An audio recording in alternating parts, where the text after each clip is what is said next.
Uşaklar oldu. İnilerim, ağalarım. Sizlerden ders olunlar gerek. Ders olunlar gerek. Bana kreslo gerek emez. Ben kresloga çalışkan adam emesmiyim hiç kaçan. O şardın meri kötörülüp ketsin de, çoğayıp ketsin de, bana arkasında bunu yaşlarına orun versin. Canlılanma olsun. Özgürlük olsun, aldığa çalışıp olaylı. Bana kreslo gerek emez. Kulağa şuurda gele buna, fake'ler razı oldular. Özü bu bultur 12. Aprel'de geçkireyle. Pandemiya olup kaldı, bir yıl aşıcak işlep kaldı. Ben kresloga çalışkan adam emesmiyim hiç kaçan. Ош шаарынын мэри Талайбек Сарыбашев Ош шаарында кандай иштеди жана ошондой эле аны көтөрүлсүн, Ош шаарындагы мэрлик кызматын бошотуп берсин деген талаптар айтылып жатат. Бардығы мыйзам жайында чачылсын. Биздин максатыбыз только Ош шаарын мамлекетче кызмат кылуу. Ошон үчүн бир бололу бардыгыбыз. Акция деп коелу. Ош шаарынын мэри Талай Сарыбашев көтөрүлсүн. Же которулсун, же өссүн, же Бишкекке урсун деген бир тапшырып. Жаңылар, жаштар Мэрликке тапшырып берсин деген ойду айтасыз. Эми албетте ал өзүнүн укугу. Ал үчүн сөзсүз бирөө элдер чыгып эмес, же Бишкектен бирөө чалып эмес, өзүнүн саясий эрки керек. Бардығы мыйзам жайында чачылсын. Уламыштар болуп аткан, ошо мэрге тийишсем эле, булардын фейктери аябай апасын, баса калып тим эле жирип сирип берет. Аны деле биз билебиз. Biz sizlerge tüz malumatты алып бергенге аракет кылабыз.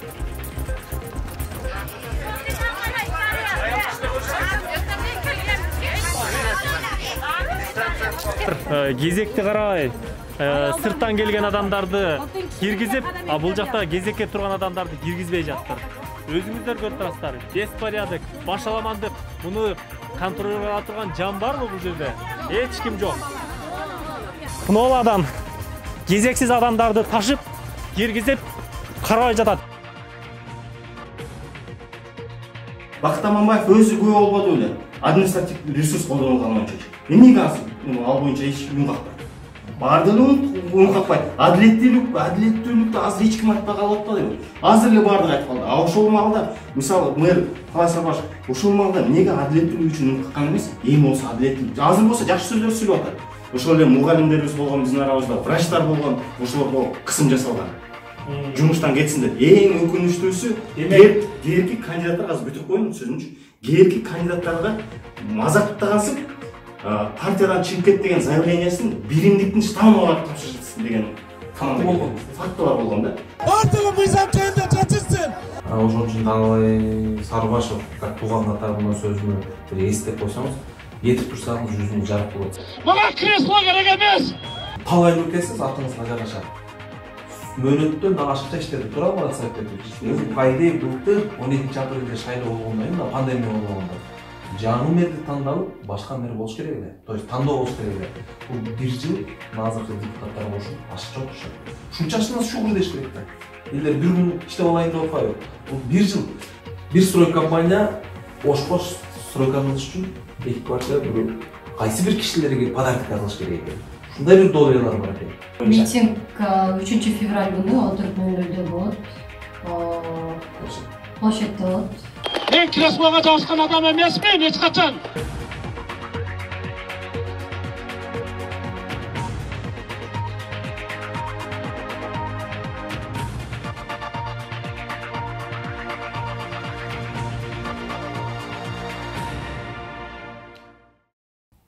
Саламатсыздар, урматтуу Аблак жолу YouTube каналынын көрүүчүлөрү, биз сиздерден кайрадан эле Ош шаарында байланышка чыгып жатабыз.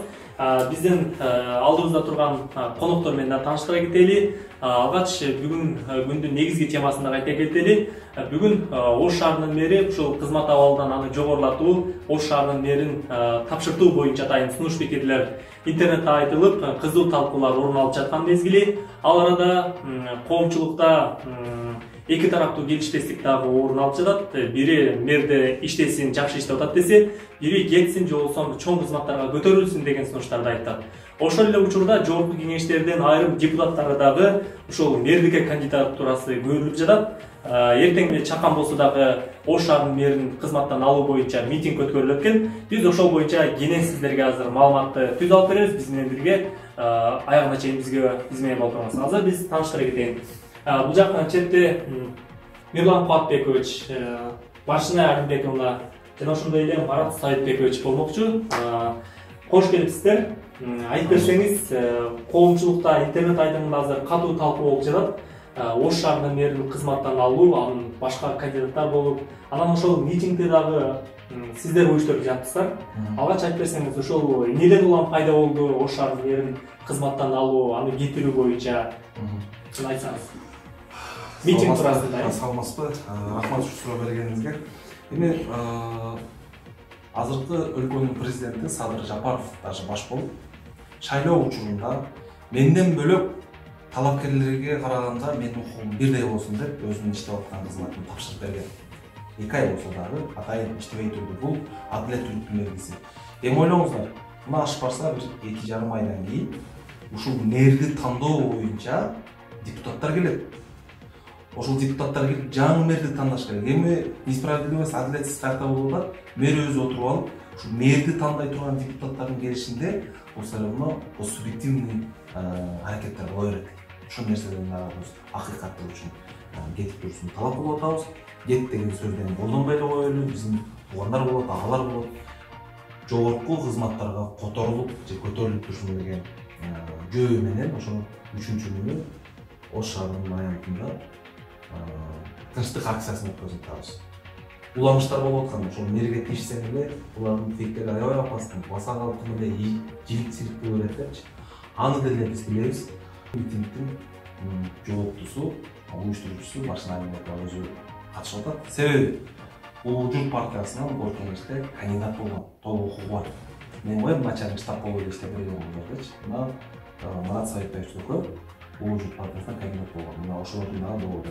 Мына биз силер айтып берип коесузбу же мына мэрдин өзүнө сизди кетирүү боюнча уведомление таштады. Мына регистрация кылышты. Ошол уюштуруучу катары айтып койсоңуз. Мындай тийиштүү кызматтарга сиздер ушундай кайрылууларды, билдирүүлөрдү жаздыңыздарбы? Кандай жоопторду келди? Ошо эмне максат болду негизи ошол митинг уюштуруунун? Бүгүн биз мэрияга барып кайрылуу таштап келдик. Бул деген ходящий номер менен алдык бүгүн бизге. Биринчиден мен мэрияга барганда бул ходящий номерди дагы койгулары келген жок, секретариат алысы да келген жок.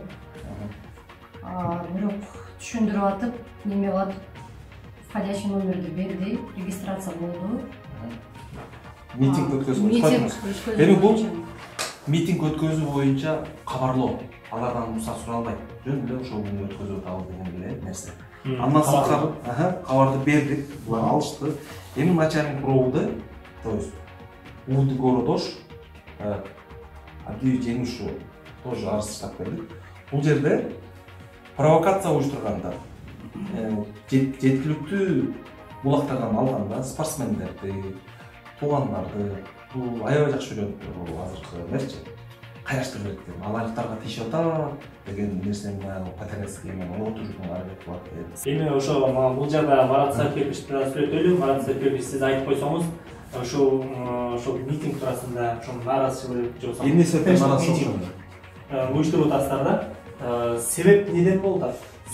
Биринчиден мен эстетким келип атат да, былтыры Улуу журт партиясы биз катышып атканда, шайлоого катышканда элементарно щит алып алган эмеспиз да, реклама щит. Бизди өтө кемситкен.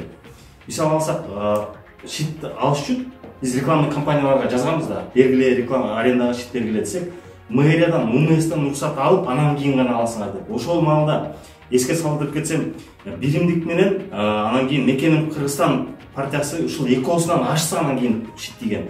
Бизге 3 эле гана щит тийген. Шаар боюнча 3 эң аягында беришкен. Бардыгын берип бүтүп эң акырында тийген да. Бизге 3 эле щит. Андан сырткары көп кандидаттарга кысым жасалган. Бул конституциялык укуктарын бузушкан да. Эмне деген укуктар? Бул шайлоого катышып турган укугу бар да, ар бир жаранынчы. Ошол эле мугалимдерибиз болгон, биздин арабызда врачтар болгон, ошолорго кысым жасалган. Жумуштан кетсиндер. Эң өкүнүчтүүсү, кээинки кандидаттар азыр бүтүп коеюн сөзүмчү. Кээинки кандидаттарга мазактагансып, партиядан чыгып кет деген заявлениясын биримдиктин штабына барып тапшырсын деген фактылар болгон да. Ошол фактылар. Анча-мынча мен ачык айтайын, тааныш досторум менен урушуп кеткен да күндөр болду да, себептен аны мен коркок деп айткам да. Ал мен семьям үчүн мен жумуш иштешим керек, үй бүлөм алышым керек деп Мені арыз жаз деген күндер болып деп айтып келді да, маған кешірім сұрапчы, дос кешіріп қой, ушундай мага давление болуп депчи.